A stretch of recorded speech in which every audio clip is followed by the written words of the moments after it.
Hello everyone. আজকের ক্লাসে আমরা এসডিএলসি সিস্টেম ডেভেলপমেন্ট লাইফ সাইকেল এই সম্পর্কে জানব।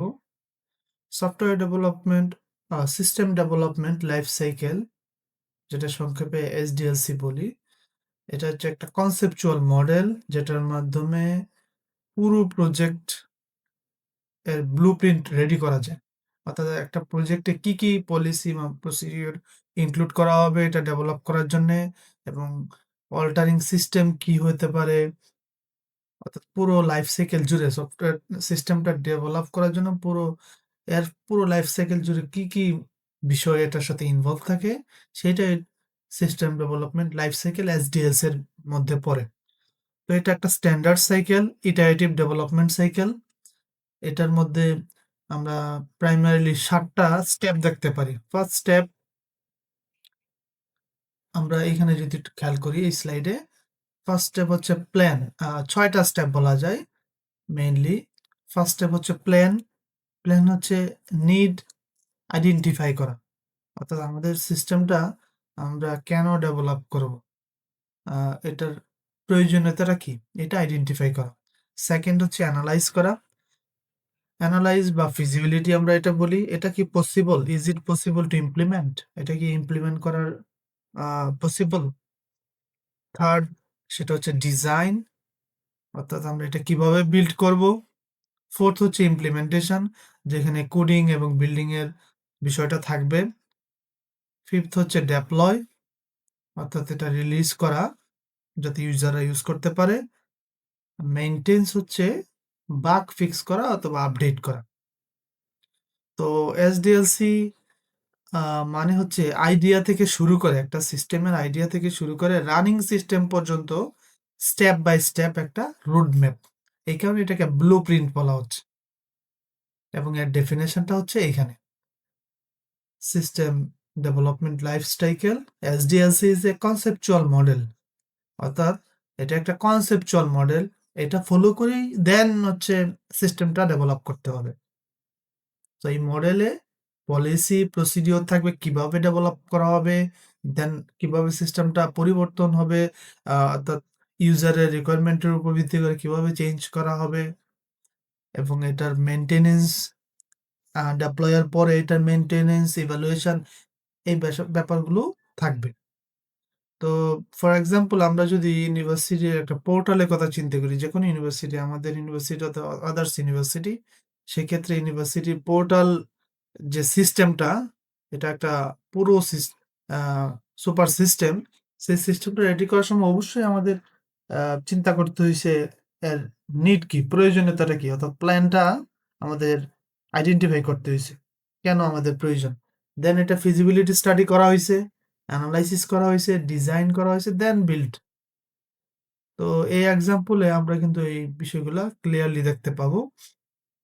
একটা ইউনিভার্সিটির এসডিএলসি কে প্র্যাকটিক্যালি কিভাবে ইমপ্লিমেন্ট করা হয়েছে, ইউনিভার্সিটি ম্যানেজমেন্ট সিস্টেম, এই সিস্টেমে কিভাবে এটা ইমপ্লিমেন্ট করা হয়েছে এসডিএলসি, একটু খেয়াল করি। তো দেখা যাবে recognition of need, first step. হ্যাঁ, তো এখানে প্রয়োজনীয়তাটা কি, প্রয়োজনীয়তা স্টুডেন্ট এবং ফ্যাকাল্টি ডিজিটাল পোর্টাল তারা চায়, এটা হচ্ছে রিকগনিশন অফ নিড। সেকেন্ড হচ্ছে ফিজিবিলিটি স্টাডি, যেখানে আমাদের বাজেট, ইনফ্রাস্ট্রাকচার, বেনিফিট, এগুলা নিয়ে একটা অ্যানালাইসিস করা হয়েছে। অর্থাৎ এটা ইজ ইট পসিবল, আগের এখানে ছিল is it possible to implement. তো এটা অবশ্যই বাজেট, আমাদের বাজেটের মধ্যে কি এটা ইমপ্লিমেন্ট করা পসিবল কিনা, সেরকম ইনফ্রাস্ট্রাকচার আছে কিনা এটা ইমপ্লিমেন্ট করার জন্য, বেনিফিটস কি হবে, আদৌ ইমপ্লিমেন্ট করলে এটার বেনিফিট আসছে কিনা। সো এই বিষয়গুলা ফিজিবিলিটি স্টাডির অন্তর্ভুক্ত। থার্ড হচ্ছে অ্যানালাইসিস, যেখানে আমাদের রিকোয়ারমেন্ট কালেক্ট করা হবে, কি কি রিকোয়ারমেন্ট, অর্থাৎ সিস্টেমটা ডেভেলপ করবে, বাট আমাদের রিকোয়ারমেন্ট কি কি কি কি থাকতে হবে এই সিস্টেমে। এখানে কয়েকটা, ফর এক্সাম্পল, অবশ্যই যেহেতু ইউনিভার্সিটির পোর্টাল, অ্যাটেন্ডেন্স সিস্টেম থাকতে হবে স্টুডেন্ট এবং ফ্যাকাল্টির জন্য, grading system for the students, এটা, এবং তাদের ফাইন্যান্সিয়াল ব্যাপারগুলোও থাকবে, ফিস, এই আলাদা আলাদা রিকোয়ারমেন্ট গুলো কিন্তু এখানে থাকবে, এগুলো অ্যানালাইসিস করা হবে। এই কারণে এটাকে অ্যানালাইসিস স্টেপ নাম করা হয়েছে। ডিজাইন স্টেপে কি হবে? অবশ্যই ডাটাবেস থাকবে। কারণ এখানে স্টুডেন্ট এবং ফ্যাকাল্টি অনেক ইনফরমেশন, তাদের previous result, previous payment, student টিচারদের ইনফরমেশন, ইউনিভার্সিটির ইনফরমেশন। সুতরাং এটা ডাটাবেসের সাথে রিলেটেড, প্লাস অনেকগুলো মডিউল কাজ করবে একসাথে। স্টুডেন্টদের জন্য একটা মডিউল থাকে, এটা আপনারাও ইআরপি সিস্টেম, আমাদের উত্তর ইউনিভার্সিটি ইআরপি সিস্টেম ইউজ করতে পারেন। তো আপনাদের স্টুডেন্টদের জন্য একটা আলাদা মডিউল থাকে। আমাদের টিচারদের জন্য আলাদা একটা মডিউল থাকে। অ্যাডমিন যারা আছে, যারা financial others university admin section আছে, ওইখানেও তাদের জন্য একটা পোর্টাল থাকে। তো এই বিভিন্ন মডিউলগুলা একত্রিত করেই কিন্তু এই ডিজাইন স্টেপটা কাজ করে। অর্থাৎ এখানে সবগুলা মডিউলকে ইমপ্লিমেন্ট মাথায় কাজ করতে হয় সবগুলা মডিউলকে নিয়ে, এবং প্লাস ডাটাবেজের বিষয়টাও এখানে থাকে। ফিফথ যে স্টেপ সেটা হচ্ছে ইমপ্লিমেন্টেশন। সেখানে অবশ্যই সিস্টেমটা বিল্ড করা হবে কোডের মাধ্যমে, অবভিয়াসলি, যেহেতু ইউনিভার্সিটি পোর্টাল, এবং এটা ডেপ্লয় করা হবে। পোর্টালটা অবশ্যই ডেপ্লয় করা হবে। সিক্স যে স্টেপটা হচ্ছে পোস্ট ইমপ্লিমেন্টেশন, অর্থাৎ আমরা ইমপ্লিমেন্ট করলাম, ডেপ্লয় করলাম, বাট এটা কি শেষ? না, এটা ইউজার ট্রেনিং এর, অর্থাৎ ইউজারদের কাছ থেকেও আমাদের ফিডব্যাক নিতে হবে। অর্থাৎ এটা প্রাইমারলি ইউজারদের কাছে দিতে হবে, তারা সঠিকভাবে সব সেকশন কাজ করছে কিনা, সব পেজ কাজ করছে কিনা, ইউনিভার্সিটি, অর্থাৎ সেইখানে ইউজারের ইউজার লগ ইন করা, ইউজার ব্রাউজ করা, বিভিন্ন সেকশনে ভিজিট করা, এগুলো সব ওয়েবসাইটে করতে পারছি কিনা এটা চেক করতে হবে। তো ইউজার ট্রেনিং এর একটা এখানে ব্যাপার থাকবে।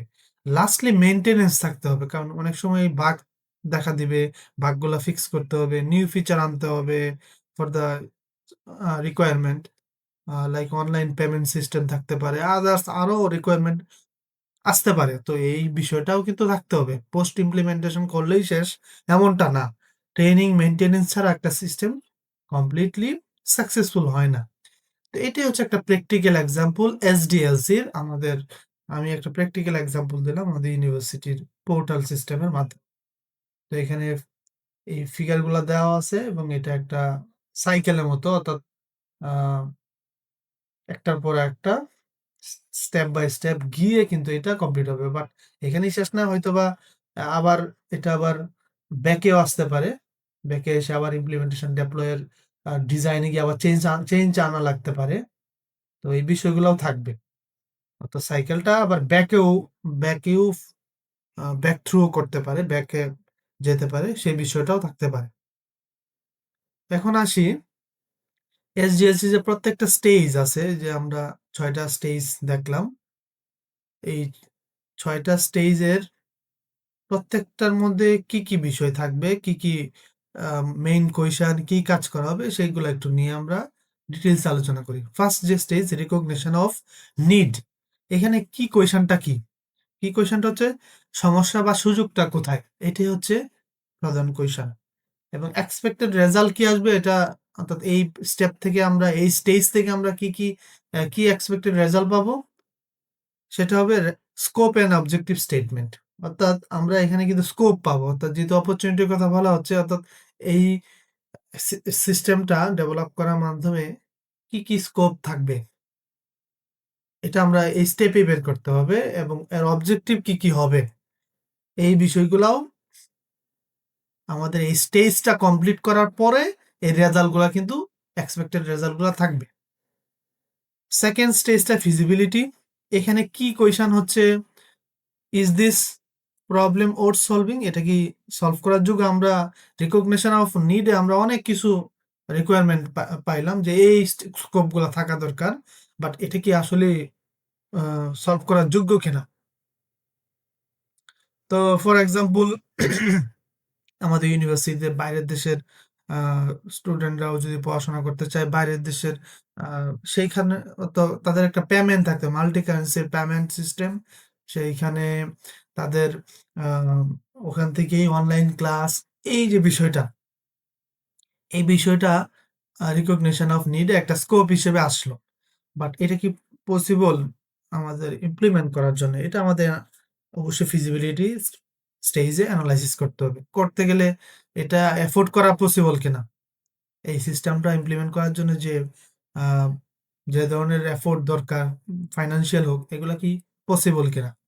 তো এই স্টেপটা করার মাধ্যমে আমরা যেটা রেজাল্ট পাবো, রেজাল্ট হিসেবে কস্ট বেনিফিট একটা এনালাইসিস পাবো। অর্থাৎ এটা করতে গেলে এখানে কস্ট কেমন, বাজেট কি, বেনিফিট কি আসতে পারে, এই কস্ট বেনিফিট এনালাইসিসটা পাবো। টেকনিক্যাল ফিজিবিলিটি রিপোর্টও আমরা এখান থেকে পাবো। একটা রিপোর্ট পাবো যে এই বিষয়গুলা সলভ করার যোগ্য, এগুলা করতে গেলে এরকম এফোর্ট, এগুলা এনালাইসিস করা হবে ফিজিবিলিটি। এনালাইসিসে কি? এনালাইসিসে কি কোয়েশনটা হচ্ছে সিস্টেম ঠিক কি কাজ করবে? এক্সাক্টলি কি করবে?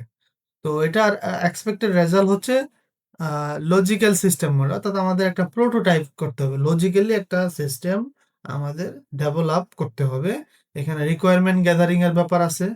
অর্থাৎ রিকোয়ারমেন্টটা আমরা নিতে পারি হচ্ছে ইন্টারভিউ অথবা সার্ভের মাধ্যমে।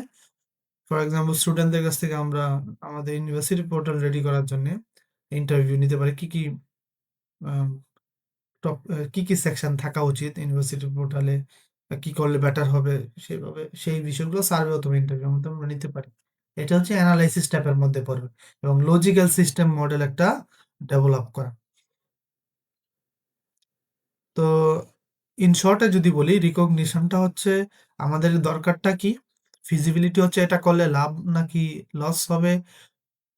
এনালাইসিস হচ্ছে ঠিক কি ফিচার থাকবে?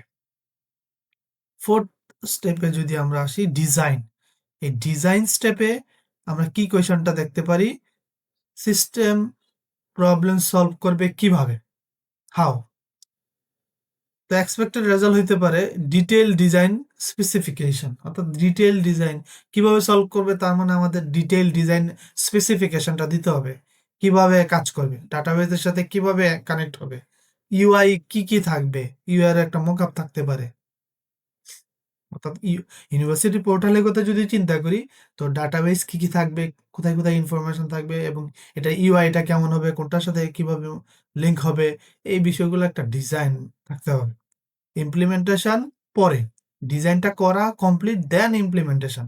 ইমপ্লিমেন্টেশনে বিল এবং ডেলিভার কিভাবে, অর্থাৎ কিভাবে বিল করব এবং এটা কিভাবে ইউজারের কাছে দেওয়া হবে।